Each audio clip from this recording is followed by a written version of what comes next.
امشب در 24 سالگرد افشای برنامه هسته‌ای ایران. جان بولتون در جلسه شورای مقاومت ملی ایران گفته حمایت جمهوری اسلامی از تروریسم از برنامه هسته‌ایش جدا نیست. جلسه غیرعلنی مجلس شورای اسلامی برای بررسی توافق هسته‌ای، سخنگوی کمیسیون امنیت ملی و سیاست خارجی مجلس گفته در صورت بسته شدن موضوعات پادمانی و موافقت واشنگتن با موضوعات باقی مونده توافق خیلی سریع حاصل میشه. کاهش قیمت نفت در بازارهای جهانی در پی احتمال احیای برجام. آیا ایران برای ورود به بازارهای نفتی در صورت رسیدن به توافق آماده است؟ و مذاکرات غیر مستقیم تهران و واشنگتن درباره سرنوشت زندانیان دو تابعیتی. جمهوری اسلامی برای تبادل فوری زندانی با آمریکا اعلام آمادگی کرد. از واشنگتن دی سی این 24 است با فرداد فرحزاد. سلام به شما. امروز اینجا در واشنگتن شورای ملی مقاومت ایران جلسه‌ای به مناسبت سالگرد افشای برنامه هسته ایران برگزار کرد. جان بولتون مشاور سابق امنیت ملی آمریکا، جوزف لیبرمن سناتور سابق و اولی هاینونن معاون سابق آژانس بین‌المللی انرژی اتمی از جمله شرکت کنندگان در این جلسه بودند. همکارم آرش علایی با شماری از اونها صحبت کرده، از جمله آقای هاینونن و از او درباره احتمال شکست مذاکرات پرسیده. Well, it depends how you define a failure.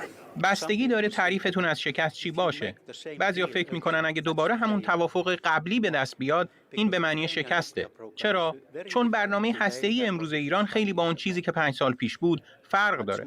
سانتریفیوژهای پیشرفته‌تر، تجربه بیشتر، طراحی برای غنیسازی بیشتر که 5 سال پیش وجود نداشت. موشک‌های زیادی هم دارن که میتونن پرتاب کنن. خلاصه برنامه هسته‌ایشون قوی‌تر شده. برای همین حالا به توافق قوی‌تر و طولانی‌تری نیاز داریم. این چیزیه که میخوان، ولی متاسفانه با توافق قبلی این امکان وجود نداره. جان بولتون مشاور امنیت ملی پیشین آمریکا هم در پاسخ به آرش علایی در رابطه با قدم بعدی آمریکا در صورت عدم حصول توافق هسته‌ای گفته حتی به نتیجه رسیدن برجام هم به معنی رسیدن به توافق و تغییر سیاست‌های ایران برای دستیابی به سلاح‌های هسته‌ای نیست. من فکر نمی‌کنم بشه گفتین یه شکسته. مذاکراتی که در 4 ماه گذشته دیدیم هیچ نتیجه روشنی نداشته. که البته این برای ایران خیلی خوب نیست، اما بهتر از اینه که تحریم‌ها همچنان پابرجا باشه یا سخت‌تر بشه. اونا به پکن نفت میفروشن و به هر روشی تحریم ها رو دور میزنن. به برنامه هسته‌ایشون هم ادامه میدن. بذارید یه چیزی بگم. اگه همین الان ایران اعلام کنه به برجام برگشته، میدونید معنیش چیه؟ معنیش اینه که مذاکرات دوباره از نو شروع میشه. از همین الان میشه پیش بینی کرد. تجربه نشون داده مذاکره واقعی با این رژیم از زمان امضای توافق شروع میشه و این دقیقاً اشکال داره. این توافق جهت فکری یا تصمیم‌های راهبردی اونها رو برای دستیابی به سلاح هسته‌ای تغییر نمیده. هیچ مدرکی وجود نداره که نشون بده توافق باعث میشه جمهوری اسلامی سیاستاشو عوض کنه. جو لیبرمن سناتور سابق دموکرات هم در مورد تاثیر این توافق احتمالی بر آینده سیاسی حزب دموکرات آمریکا گفته. این توافق کوتاه‌تر و ضعیف‌تر از توافق قبلیه. اساساً ایده توافق با ایران به نظر من با توجه به سابقه این رژیم در 20 سال گذشته اصلاً برای امنیت آمریکایی‌ها منطقی به نظر نمیرسه.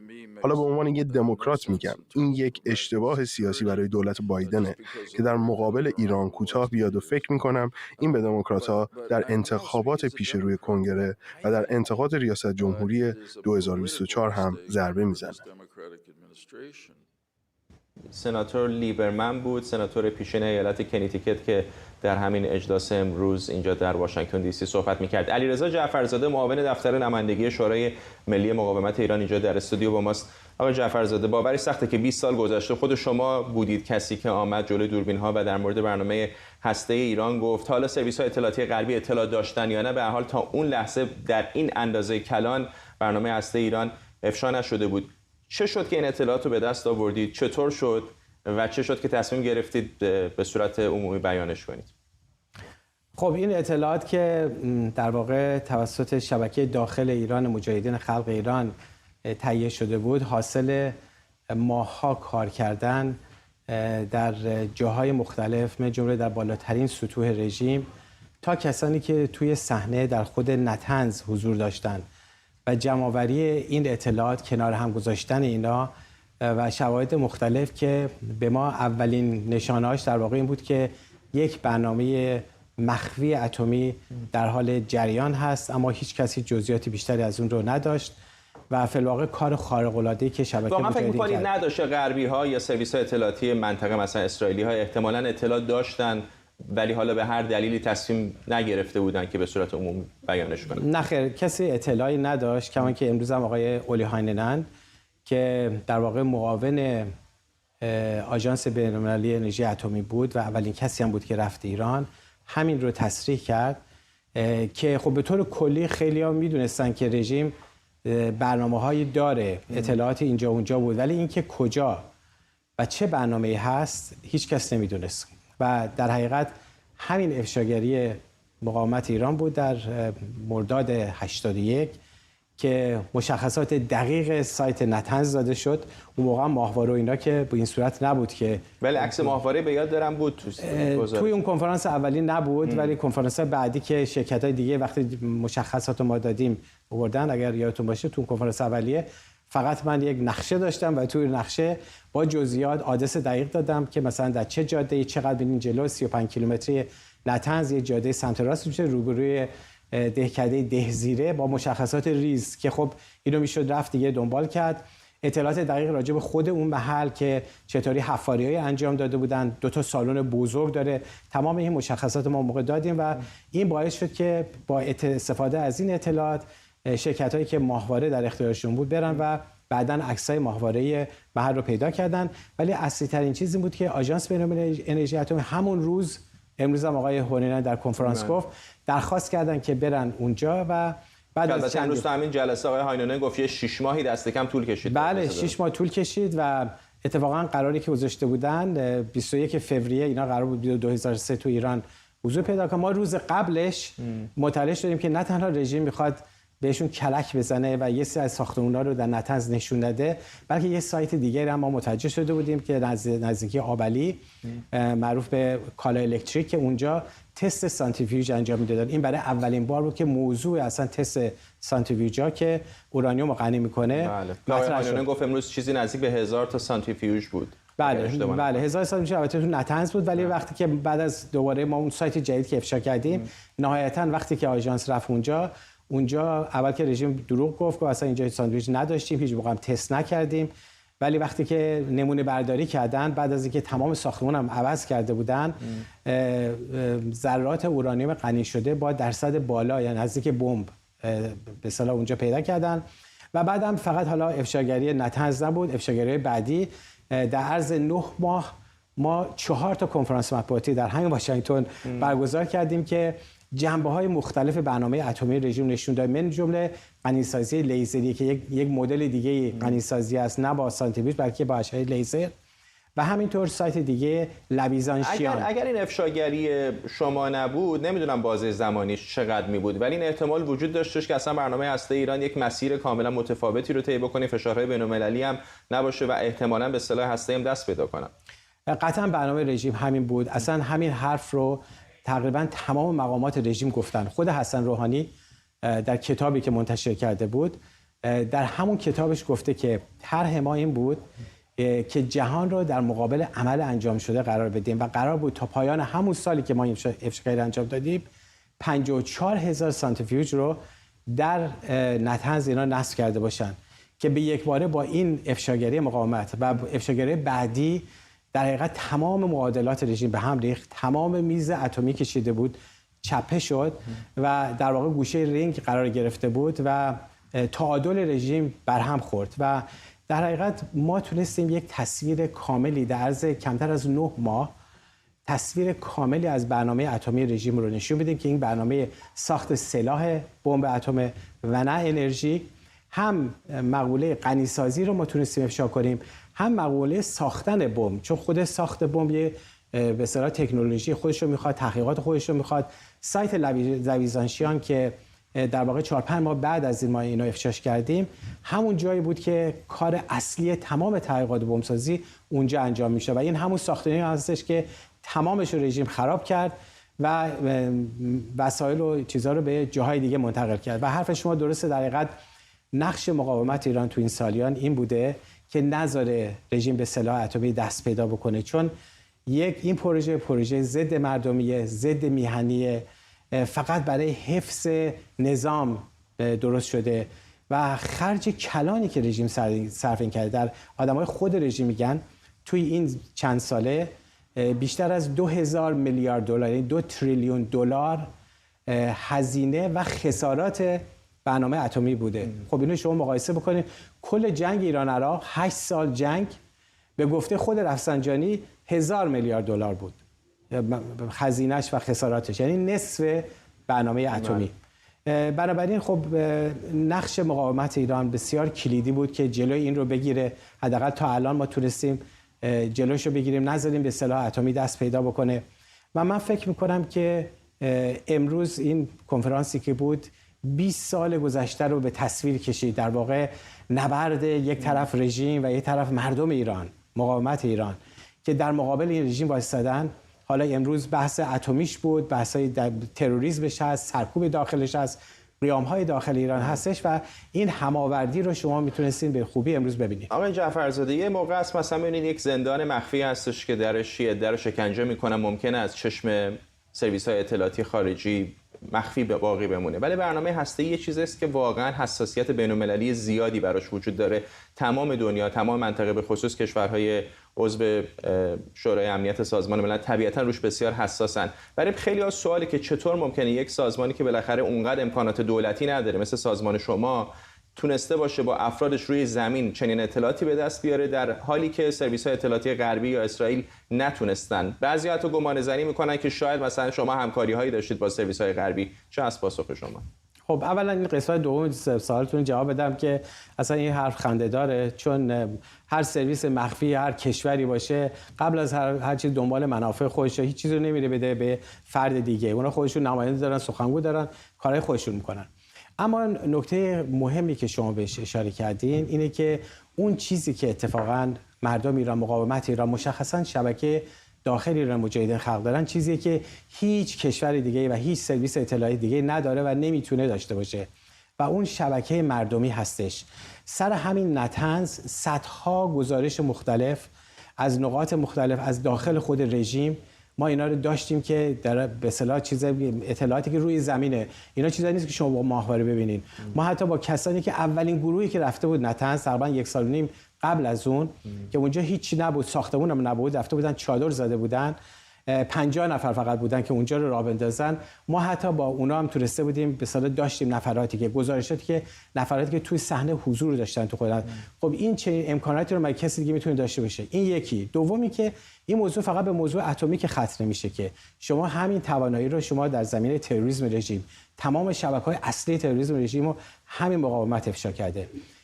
زندان‌های خود رژیم اشاره کردیم به شکنجهگاه‌ها، اسامی سازمان زندان‌های رژیم رو در همین چند ماه گذشته بیش از 33,000 اعضای شکنجهگرا و کسایی که عضو این سازمان هستن با عکس‌ها مشخصاتش رو افشا کرده. این مقاومتی که خلاصه در تمام طول این سالیان در پهنه‌های مختلف حضور داشته. خب همین هم هستن که قیام رو دارن پیش میبرن. همین شبکه هستش که چون مخالف رژیمن، چون خواستار سرنگونیان، اینا پیشتاز قیام هم هستن در همه شهرها. به همین دلیل هم که این کانون‌های شورشی که تشکیل شده، اینا همه رو با شما بخشی از یک مجموعه بزرگ ببینید. وقتی مقاومت ایران میگیم همه اینا هست. البته نوک پیکانش، اصلش همین کانون‌های شورشی تو داخل کشور هستن. اشاره کردم من امروزم که در همین گرد همایی سالانه مجاهدین در تابستان امسال 5000 نفر از این کانون‌های شورشی که صورتاشون رو پوشونده بودن نوار ویدیو ضبط کرده بودن و اینجا پخش شد و این 5 برابر سال گذشته بود. البته خیلی‌ها رو رژیم دستگیر کرده، اعدام کرده، اما تعداد کسانی که میپیوندن و این شبکه رو گسترده میکنن بیشتر از اون کسایی که اعدام کرده. جهت اطلاعاتون در 69 زندان در سراسر ایران همین کانون‌های شورشی الان زندانی هستن. این نشون دهنده ابعاد گسترده این مقاومت هستش. علیرضا جعفرزاده، معاون دفتر نمایندگی شورای ملی مقاومت اینجا در واشنگتن دی سی، ممنونم از شما. با تشکر. خواهش می‌کنم. ساعتی پیش در مجلس ایران جلسه غیرعلنی برای بررسی توافق هسته‌ای برگزار شده. ولی اسماعیلی یکی از نمایندگان مجلس گفته به تیم مذاکره کننده اختیار تام داده شده و نیازی نیست که توافق احتمالی به تصویب مجلس برسه. ابوالفضل عمویی سخنگوی کمیسیون امنیت ملی مجلس هم گفته توافق برای احیای برجام نیازی به تصویب مجلس نداره، اما دولت باید گزارشی از رفع تحریم‌ها ارائه کنه. علیرضا سلیمی عضو هیئت رئیسه مجلس اما گفته هر گونه توافقی باید به تصویب مجلس برسه. او گفته مسیری که تیم مذاکره کننده پیموده مینگذاری شده بود. غلامرضا تاجگردون نماینده گچساران هم در توییترش نوشته بالاخره یکی بیاد این موضوع رو جمع کنه، اصلا برجام مصوبه مجلس رو میخواد یا نه. برجام قبلی در مهر سال 1394 7 سال پیش به تصویب مجلس رسید. احسان مهرابی روزنامه‌نگار از برلین با ماساق مهرابی به نظر میاد که این جلسه غیرعلنی مجلس هم آنقدر جدی در مورد نقش مجلس حرفی زده نشد. یعنی به نظر میاد کم و بیش نمایندگان مجلس فارغ از اینکه نتیجه مذاکرات چه باشد موافق هستند با اون. این جلسه قاعدتاً یک جلسه‌ای بوده برای اینکه یک گزارشی از سوی شورای عالی امنیت ملی یا تیم مذاکره به نمایندگان مجلس داده بشه و برای این نبوده که مثلا مجلس بخواد این توافق رو تصویب بکنه یا نه. اساساً توافق برجام هم به تصویب مجلس نرسید، بلکه مجلس طرحی را متناسب با اون توافق تصویب کرد و در اون زمان نظر بر این بود که توافق برجام در واقع با استفاده از اختیارات اجرایی دولت‌ها بسته میشه و اساساً نیازی به تصویب در مجالس ایران و آمریکا رو نداره و برای همین اساساً این که بخواد مجلس در اون توافق نقشی داشته باشه از ابتدا هم منتفی بوده. الان تنها موضوع این هست که اون مصوبه‌ای که مجلس به تعبیری به عنوان اقدامات راهبردی بعد از ترور آقای فخری زاده تصویب کرد، در اون یک بندی هست که اگر مثلا تحریم‌ها برداشته بشه باید دولت یک گزارشی به کمیسیون امنیت ملی بده و اون کمیسیون هم به مجلس گزارش بده. الان تنها بخشایی که در واقع میشه گفت که به مجلس مرتبط هست اون قانون دومی هست که مجلس درباره برخی از اقدامات ایران تصویب کرده که بعد از اون درصد غنیسازی افزایش پیدا کرد. ممنونم از شما. احسان مهرابی روزنامه‌نگار از برلین آلمان با ما. میخائیل اوليانوف نماینده روسیه در مذاکرات برجام هم گفته این بار بیش از هر زمان دیگری شانس برای عبور از خط پایانی در مذاکرات وین هست و نتیجه نهایی بستگی به واکنش آمریکا به آخرین پیشنهادهای ایران داره. اوليانوف البته میگه این پیشنهادها به گفته او منطقیه. آرام حسابی استاد علوم سیاسی کالج مونتگومری از مریلند به ما پیوسته. آقای حسابی کم و بیش آقای اوليانوف همیشه خیلی به نظر میاد که خوشبین‌تر بوده به نتیجه مذاکرات و شاید بعضی از دیپلمات‌های دیگر. آنچه که او گفته به نظرتون چقدر نشانگر این هست که داریم به یک توافق نزدیک میشیم؟ ببینید خب بعد از پیشنهاد اتحادیه اروپا تمام علائمی که می‌بینیم در آمریکا، اروپا، حتی روسیه در حقیقت خیلی به طور واضحی خوشبینانه است نسبت به قبلا و این ممکنه در واقع خیلی نزدیک باشه به عملی شدن این توافق. حالا شرط و شروطات همونجوری که می‌دونید مفادش هنوز بیرون نیامده ولی به نظر میاد همه دارن مثبت راجع به مسئله صحبت میکنن. فکر میکنید بزرگترین چالش احتمالی که الان میتونه گره کار باشه چیه؟ والا تضمینی که ببینید مکانیزم ماشه قرار بود که در واقع پیشگیری کنه از اینکه ایران از برجام خارج بشه. الان موضوع این است که ایران تقاضاش این است که چه کارهایی جامعه بین‌المللی و آمریکا انجام بده که اگر دوباره خارج شدن چه تضمینی باشه و چه غرامت یا خسارتی به طرفی که در حقیقت نقض نکرده بدن. خب این به نظر من همه مسائل هست. من به نظر از هفته پیش به نظر میاد که قدم‌های جدیدی در این راه برداشته شده. شاید قدم به قدم اتحادیه اروپا بعضی از این تضمین‌ها رو بده، شاید زاویه داشته باشه با منافع آمریکا تضمین دادن برخلاف منافع اروپا در این مقطع زمانی، هم از نظر منع گسترش تسلیحات اتمی عرض میکنم، هم از نظر مسئله انرژی و تورم. بنابراین ممکنه این تضمین رو یک شخص ثالث یا طرف ثالث بده که از طرف اروپا باشه، ولی این تضمین مثل که گره هست. شاید هم حل شده، فقط این بخش تبلیغاتیشه. ممنونم از شما. آرام حسامی، استاد علوم سیاسی کالج مونتگومری از مریلند با ما. اما در پی احتمال احیای توافق برجام، قیمت نفت در بازارهای جهانی روز سه‌شنبه به پایین‌ترین حد در 6 ماه گذشته رسید. به گفته آژانس بین‌المللی انرژی، در صورت حصول توافق، ایران میتونه ظرف چند ماه فروش نفت خودش رو به میزان چشمگیری و تا صدها هزار بشکه در روز افزایش بده. بلومبرگ هم با انتشار این نمودار که میزان نفت تولیدی ایران رو از سال 2015 تا ژوئن 2022، یعنی تقریباً 2 ماه پیش، نشون میده.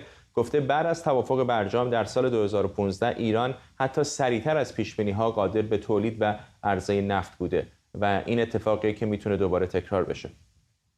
شرکت بانکی و مالی گلدمن ساکس اما میگه دستیابی به توافق هسته‌ای در کوتاه مدت نامحتمله و حتی اگر مذاکرات به نتیجه برسه، نفت ایران حداقل تا سال 2023 به بازارهای جهانی وارد نمیشه. همزمان سایت تحلیلی فردا اقتصاد و آمارهای اوپک نشون میده مجموع درآمدهای نفتی ایران در 10 سال گذشته حدود 380 میلیارد دلار بوده که بخشی از اون در بانک‌های خارجی بلوکه شده.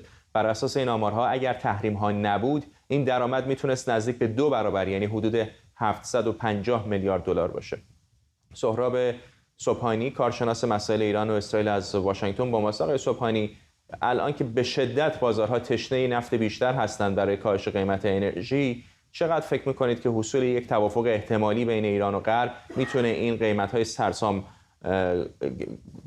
افزار گسیخته انرژی رو در بازارهای جهانی کم پایین بیاره؟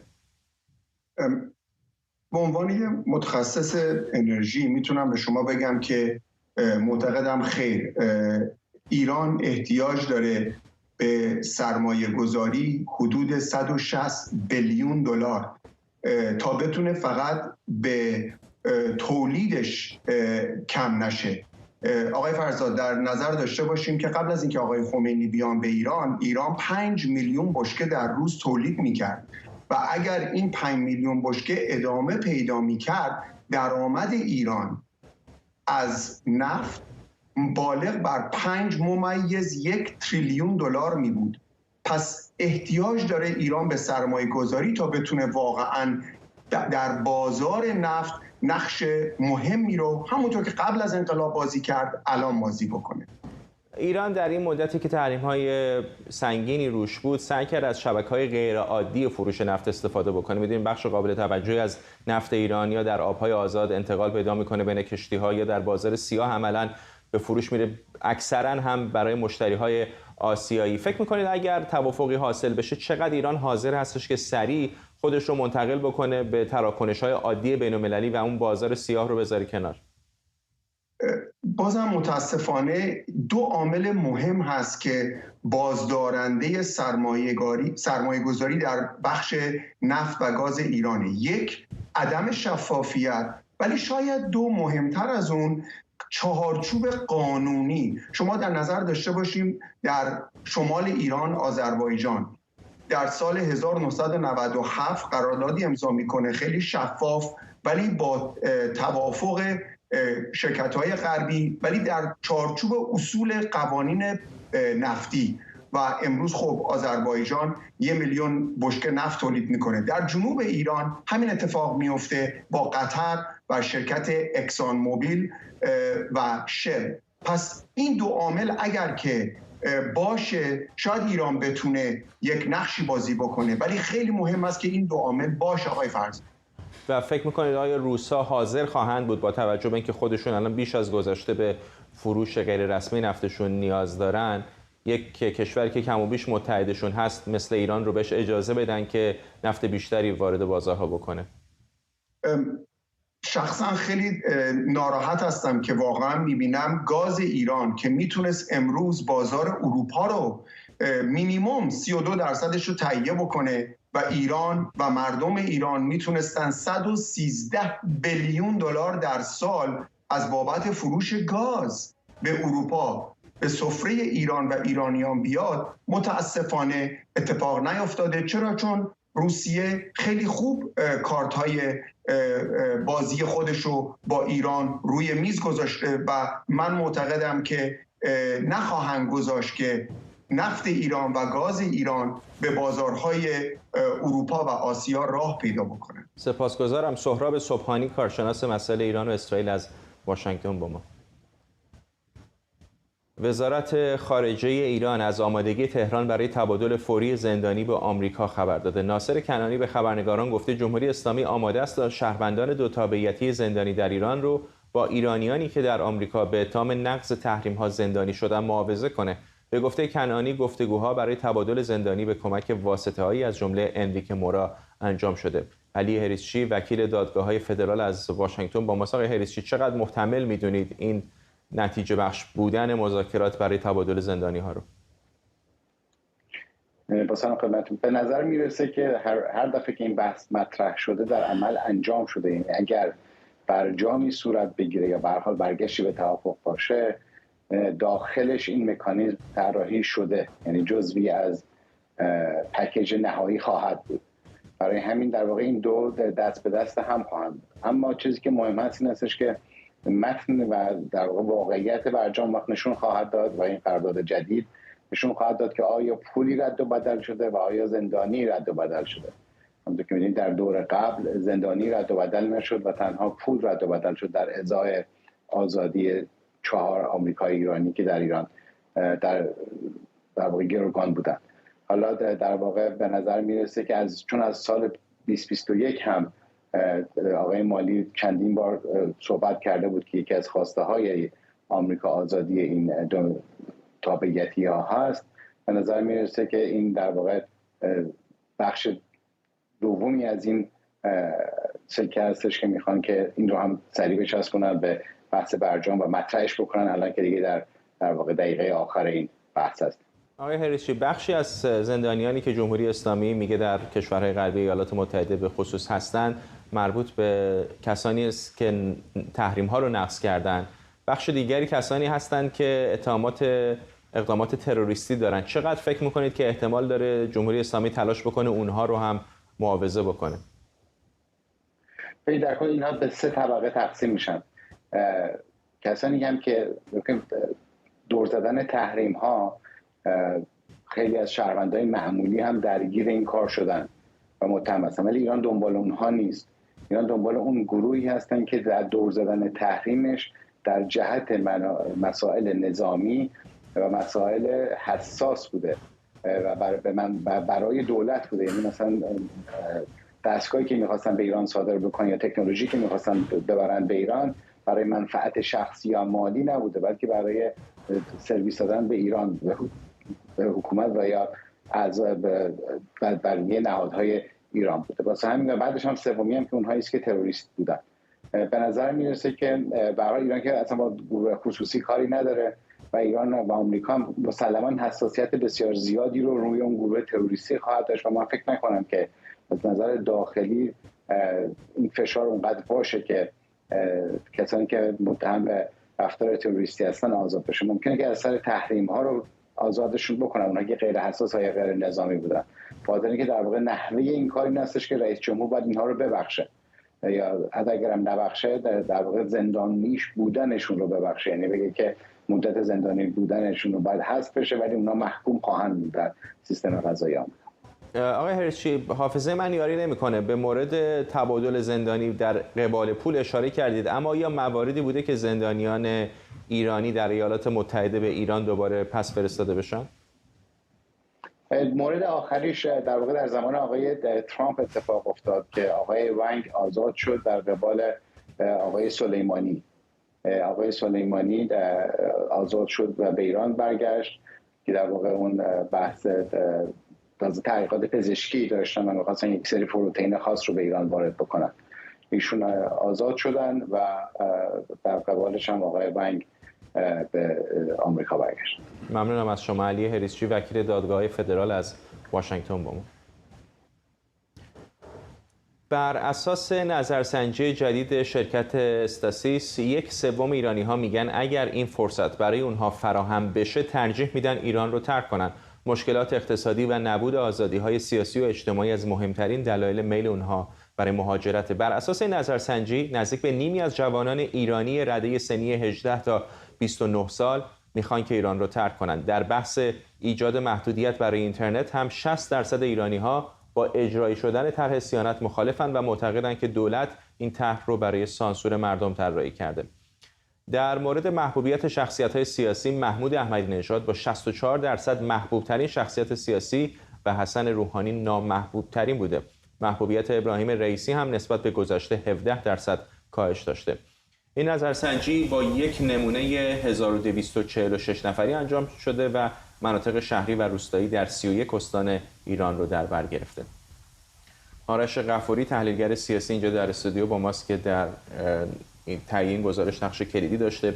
آقای غفوری، اول از همه میخوام بپرسم، شما میدونم این نظرسنجی‌ها رو هر از گاهی انجام میدید، در مقایسه با دفعات قبلی کدام بخش این نظرسنجی بوده که براتون جای تعجب داشته که یه چیزی کاملا تغییر عمده کرده؟ یه مورد قابل انتظار داشتیم، حالا نمیتونم بگم قابل متعجبم شدم. قابل انتظار از این نظر بود که خب آقای احمدی نژاد محبوبیت بالایی داره مثل تمام نظرسنجی‌هایی که قبلا شده و حتی نظرسنجی انتخاباتی که ما کرده بودیم. تو نظرسنجی انتخاباتی البته محبوبیت رو نسنجیده بودیم، پرسیده بودیم به کدوم کاندیدا رأی میدیم. تا قبل از رد صلاحیت آقای احمدی نژاد از همه بالاتر بود دیگه، توی کسایی که میگفتن بهشون رأی میدن. حتی وقتی رد صلاحیت هم شد تو پرسش فرضی از آقای رئیسی جلو بود. ولی محبوبیت آقای قالیباف و آقای رئیسی اومده پایین نسبت به سنجش محبوبیت. ما دو تا چیز مختلف داریم. در نظرسنجی قبلیمون که اینجا در همین برنامه باهاتون صحبت کردیم در مورد میزان رضایت از عملکرد آقای رئیسی بود که اولین بار سنجیده بودیم بعد از اینکه رئیس جمهور شد، رو 28% بود. ما در نظرسنجی که 1.5 سال پیش، یعنی قبل از ریاست جمهوری آقای رئیسی، در مورد محبوبیت ایشون پرسیده بودیم، حدود 50%، 51% فکر کنم گفته بودن که ایشون محبوبه. تو این اون موقع دم انتخابات بود نه؟ 4-5 ماه 6 ماه قبل از دی 99 بود. 6-7 ماه قبل از انتخابات بود. اون زمانی بود که ایمیجی که سعی می‌کردن برای آقای رئیسی بسازن، ایمیجی بود که خب میگفتن سید محرومان، چیزای شبیه این، و انتظارم میرفت که ایشون کاندیدای انتخابات ریاست جمهوری بشه. هم برای ایشون و هم برای آقای قالیباف، به مراتب یه مقدار بیشتر ما یک کاهش محبوبیت داریم. ولی گزارشتون همون اولش بود، حدود از هر 10 نفر ایرانی، جوون ایرانی 5 نفر میخوان از ایران برن و در میان تحصیل کرده ها، یعنی از 43% افرادی که تحصیلات دانشگاهی دارن، وقتی سوال ازشون پرسیده اونها هم گفتن که ترجیح میدن ایران رو ترک کنن. خب این خیلی این تو نظرسنجی قبلیتون هم بود این پرسش؟ نه، این پرسش نظرسنجی قبلی نه. چقدر در مقایسه با کشورهای دیگه، آمارهای دیگه که میدونم بررسی میکنید، قابل توجه است میزان کسانی که میخوان از کشورشون مهاجرت کنن؟ خب برای ایران حالا مثلا شما نمیخوان ایران رو با افغانستان مقایسه کنین یا با ترکیه یا با چه میدونم کشور عرب مقایسه کنین، میدونین. ولی اگه بخوایم شما الان توی مثلا همین آمریکا برین از بپرسین که آقای شما از آمریکا برین توی کشور دیگه زندگی کنین، من برای زندگی کردن صحبت کردیم، نپرسیدیم که می‌خوایم برین آخه بین همه کشورهای دنیا هم تو آمریکا رو انتخاب کردی، بالاخره تو همون منطقه منظورمه، مثلا چه میدونم گرجستان، مثلا ترکیه، کشورهایی که کم و بیش نزدیک هستن به ایران. نه، همچین آماری به این معنی رو نداریم. ما مثلا سوال داشتیم که خب از مردم پرسیدیم احتمالاً جوان‌های ایرانی، یه سوال این بوده که آیا جوان‌های ایرانی میخوان از ایران ترک کنن برن؟ حدود 70% گفته بودن که آره جوانای ایرانی میخوان ایران رو ترک کنن. وقتی در مورد دلایل پرسیده بودیم، خب حالا بحثی اینه که دلایل مختلف ممکنه داشته باشه. مهمترین دلیل اقتصادی بود، ولی حدود 4-5% فقط به دلایل آموزشی اشاره کرده بودن، یعنی میریم برای تحصیلات، خب شاید بخواین برگردین. این چیزیه که خیلی عجیبه، یعنی این افراد کسایی هستن که میخوان ایران ترک کنن و در یک کشور دیگه زندگی بکنن، یعنی زندگیشون رو در یک کشور دیگه داشته باشن و این چیزیه که خب یعنی کاملا هم اقتصادی فکر بکنی، یعنی واقعا چه میدونم مثلا ارق به وطن اینها رو بذاری کنار، کاملا بدیهیه دیگه. خب وقتی خارج از ایران با همون تخصص کار بکنی، پول بهتر و زندگی بهتری داری، یعنی اگر واقعا فقط اقتصادی فکر بکنی، به فکر خانواده و محله و اینا نباشی، طبیعیه که طرف میخواد بره بیرون. آدم‌ها لزوما اقتصادی فکر نمی‌کنن، ممکنه هم تعلقات مذهبی، تعلقات ملی، تعلقات خانوادگی، اینا همه دخیلی که تاثیر میذاره روش. این سوالو هر از گاهی میپرسم، ولی میدونم چون بیننده‌های جدیدی احتمالاً داریم، دوباره میخوام ازت بپرسم. با توجه به اینکه نظرسنجی‌های این چنینی در ایران بالاخره کار راحتی نیست، مثل اینجا نیستش که راحت زنگ بزنی بری تو کوچه و خیابون بپرسی، چه مکانیزمی رو استفاده میکنید برای نظرسنجی؟ برای نظرسنجی‌های ما تلفنیه. ما این نمونه داریم، نمونه از شماره تلفن‌های افراد داخل ایران به تفکیک شهر، استان و شهرستان. ما اولین نمونه رو غربال می‌کنیم، یعنی با توجه به جمعیت استان میگیم که از این استان تهران یا استان سیستان و بلوچستان باید یک مقدار نمونه خاصی رو داشته باشیم.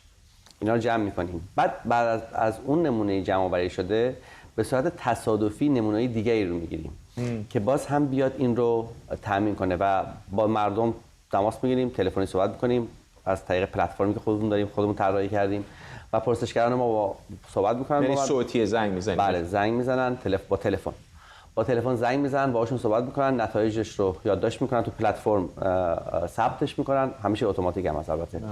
و خب بعدش ما داده ها رو استفاده همین نمیخوام زیر سوال ببرم ولی بالاخره همین یه مقدار ریسک هم میاره دیگه، نه؟ وقتی من در مثلا سیستان نشستم، یه نفر از چه میدونم مریلند یا واشنگتن به من زنگ میزنه، به نظر شما آقای رئیسی خوب هستی یا نه؟ خب احتمالاً حالا صحبت نمیشه که از مریلند یا واشنگتن یا جای دیگه زنگ زدیم، اما اولا خب تمام پرسشگران ما آموزش دیدن برای این کار، همشون ایرانی هستن، همشون زبان فارسی زبان اولشونه، یعنی ایرانی هستن که صحبت میکنن. این نکته اول. نکته دوم این که ما البته معیارایی هم داریم، یک سری معیارهای آماری هست، یک سری معیارهای سنجش خود پرسشگران ما هست. ما دو تا معیار داریم که کسی که به سوال شما جواب داد تا چه حد صادق بود با شما و تا چه حد به شما اعتماد کرد. اگر پرسشگران ما برآوردشون این باشه که طرف صادق نبوده یا به هر دلیلی جواب درست نداده، اون نمونه کلا همه جواباش از نمونه نهایی حذف میشه. تو همین نمونه ما 46 یا 47 نفر رو اینجوری حذف کردیم. غیر از اینکه شما در برخی از سوالات روایی بین سوالات که اونم تست‌های آماری داره، چقدر درست است نادرست است، باعث میشه که شما حتی برخی سوالا رو حذف کنید. یعنی بگین آقا من به جواب این سوال نمیتونم اعتماد داشته باشم که منتشرش بکنم. به هر حال روش‌های اینجوری. ولی خب اینم بگم هر مؤسسه نظرسنجی هر جای دنیا بگه کار من بهترین بوده یا این جوابی که به دست میارم جواب حتما درستیه، خب این نه فقط میزان نگرانیه دیگه. مثلا اینجا شما اگه زنگ بزنیم چه میدونم به داکوتای جنوبی در مورد انتخابات بپرسی، طرف نگرانی نیستش که هر جوابی به شما بده احتمالاً قراره بره زندان. بله در ایران بالاخره نگرانی وجود داره. دقیقاً به خاطر همینه که میگم ما به معیارهای آماری و معیارهای سنجش هم ابجکتیو هم سابجکتیو داریم برای اینکه بتونیم این خطاها رو کم بکنیم. نمیگم خطا رو از بین میبریم، حتما خطا داریم، ولی خب سعی میکنیم کم بکنیم. این محبوبیت احمدی نژاد هم جالبه، هر دفعه نظرسنجی میکنید همچنان بالاست. بله دیگه 65% تو این نظرسنجی، بیشتر از احمدی نژاد تنها شخصیه که بالای 50% محبوبه. البته شخصیت‌های داخل کشور، از نظر سیاسی هم پوست انداخته دیگه، شخصیت جدیدی دوباره داره از خودش نشون میده یا دست کم سعی میکنه این کارو بکنه. ولی خب شخصیت سیاسی داخل کشور که به قول معروف تو تمام نظرسنجی ما همیشه از رأیش بالاست، تو نظرسنجی انتخاباتی رأیش بالاست، محبوبیتش بالاست. یه زمانی بعد از سال 92 آقای احمدی نژاد خیلی جامعه براش دو قطبی بود. یعنی یه عده خیلی دوستش داشتن، مثلا 40-50%، 30-40% هم خیلی ازش بعدشون میومد. یعنی اگه میگفتیم مثلا به احمدی نژاد نمره بین 20 و 0 بدین، یه سری میگفتن 20، یه سری میگفتن 0. حالا یه امتیازی داره، اون موقع احمدی نژاد چسبیده بود به نظام، الان حداقل در ظاهر خودش رو داره در نقش یک اپوزیسیون در داخل نشون میده. حالا ممکنه کسی مثلا میگم اگه با خود نظام هم مشکل داشته باشه بگه این احمدی نژاد خوبه، حدس میزنم. آره میتونه این باشه، ولی ما اینو که مورد سنجش قرار ندادیم، بخاطر من نمیتونم نظری داشته باشم، ولی خب این میتونه یک دلیل باشه. ولی یک سوال دیگه، چرا همه سیاستمدارانی که در نظرسنجیاتون هستن سیاستمداران داخل جمهوری اسلامی هستن؟ چرا چه میدونم مثلا رضا پهلوی، نمیدونم مریم رجوی، افراد دیگری که در بیرون از ایران هستن تو این لیست نیستن؟ خب شما خودتون گفتین دیگه. ببینید ما وقتی میخوایم خود آقای خامنه‌ای مثلا ما وقتی سوال میپرسیم میخوایم به جوابها تا حد ممکن اطمینان داشته باشیم. یعنی مثلا دارم میگم من اگه بپرسم از آقای روحانی شما الان شما می‌خواید مثلا 10 تا تلفن با هم برداریم، شما تصادفی زنگ بزنیم راجع به آقای رئیسی بپرسیم، یه سری 2 تا نفر 3 نفر 4 نفر واقعا ممکنه بهشون فوش بدن، بعد بیرا بگن، 4 نفر هم ممکنه ازشون دفاع کنن. یعنی این رو شما می‌بینین که همچین اتفاقی میفته. یعنی حالا در مورد رئیسی که خب رئیس جمهوره، در مورد افراد دیگه که به مراتب بدتر، شما در مورد نمیدونم استاندار شهردار، همه افراد مردم اگه نگران و ناراحت باشن بیان میکنن و اینو نظرسنجی ما نشون میده. در مورد افرادی که شما گفتین آقای پهلوی، آقای رضا پهلوی، آیت الله خامنه‌ای یا افرادی که به هر حال در موردشون نمیشه به جوابها اعتماد کرد، حتی اگر سوال هم بپرسیم اصلا نمیتونیم نتایجش منتشر کنیم چون به جوابها نمیتونیم اعتماد کنیم. ولی پرسیدین، به من گفتن که پرسیدین در موردش. چی رو؟ در مورد بعضی از شخصیت‌های بیرون از ایران پرسیدیم که واقعیتش اینه که همون که گفتم بهتون، اسرائیلی‌ها وقتی کارایی میکنن میگن که ما نه مثبت نه منفی حرفی نمیزنیم، نه تایید میکنیم نه رد میکنیم، ولی میگم حتی اگر هم بپرسیم به نتایجشون نمیتونیم اعتماد بکنیم. این نکته مهمیه. یعنی ارائه گزارش برای اونها راحت نیست. شما اگه فرضاً راجع به آقای طالع خامنه‌ای بپرسین، راجع به آقای موسوی بپرسین، راجع به آقای پهلوی بپرسین، داستانی که برای اینها هست این نیست که در اون لحظه چه جوابی مردم میدن. در اینه که شما اگه در طول زمان نسبت اقبال یا عدم اقبال به این آدم‌ها زیاد میشه یا کم میشه. این اگه فرضاً من الان بپرسم آقای مثلا پهلوی رو دوست دارین؟ بله. الان بگم 25% بگن ایشون رو دوست دارم. و اگه 2 سال پیش پرسیده باشم 5% گفته بودن دوست دارم، این نشون میده که خب این اقبالی بهشون وجود داره. اینی که نکته جالبیه. یعنی من متوجه و نگرانی هستم که به یه نفر در تهران الان زنگ بزنی بگی نظر در مورد مثلا رضا پهلوی یا مریم رجوی چه، طبیعتا طرف میترسه به شما جواب بده. ولی با همون ترس هم، یعنی به عنوان یکی از فاکتورها اگر ترس رو هم حساب بکنید، احتمالاً در یک بازه 2 ساله 3 ساله 5 ساله به یک نتیجه ملموسی میرسیم. نتایجی میتونیم برسیم تو روند. یعنی میتونیم بگیم آقا این روند برای این آدم بالاست یا پایینه. همینطور برای آقای خامنه‌ای، برای آقای مهندس موسوی، برای هر شخصیت دیگه. این نکته اول. نکته دومی که برای شخصیت‌های مثل اینها خب ما نمیتونیم از مدل‌های کلاسیک آمار مبتنی بر فراوانی استفاده کنیم. تحلیل آماری افراد شبیه اینها یه سری مدل‌های احتمالی دیگه‌ای میخواد که حالا هم توضیحش سخته برای جامعه امروز ایرانی و چیزیه که فعلا ما برنامه‌ای براش نداریم. حالا ممکنه در آینده داشته باشیم. این گزارش به صورت مفصل رو سایتتون هم هست؟ بله، گزارش به صورت مفصل با روش نظرسنجی، روش آماری، نمونه‌ها تو استان‌ها، درصد پاسخ، همه چی توی گزارش هست. ممنونم از شما آرش غفوری، تحلیلگر سیاسی اینجا در استودیو با ما.